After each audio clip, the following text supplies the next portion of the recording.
Përveç Ignatias, një skuadër e cila të paktën të vjen mirë kur e shikon që është ngjitur aty lart pas oscilacioneve të fundit, është Dinamo apo jo Arlind, që fitoi trofeun, pikërisht trofeun e kupës ndaj Ignatias. 2 trofeja në gjithë në Shqipëri, kështu që ecuri në Europë. Është dhe Superkupa. Ecuri në Europë, s'ka, kështu që me këto matet suksesi.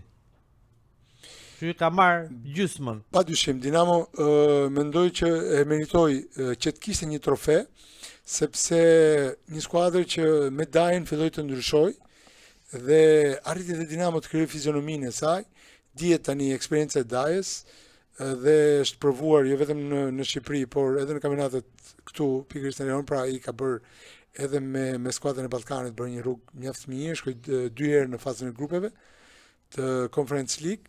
Trajneri më i suksesshëm. Trajneri më i suksesshëm, po aktualisht është trajneri i momentit në Shqipëri. Por ajo që të vjen keq për Dinamon është fakti se u lodh shumë në kupë përballë Ignatias, u deshën 120 minuta, ishte pranë fitores, por u arrit dhe gjithçka më pas ju fal penaltive dhe ku heroi ishte pikërisht Aldo Teqja dhe ju desh që brenda 3 ditëve të zhvillojnë ndeshje tjetër të rëndësishme me Vllaznin.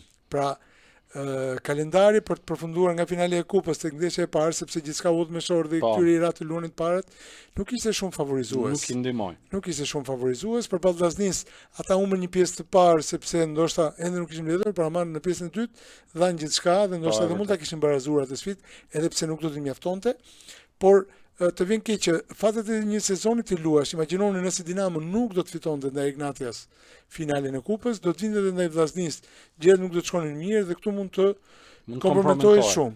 Por fitimi i trofeut besoj që në një farë mënyrë them se ishte i merituar.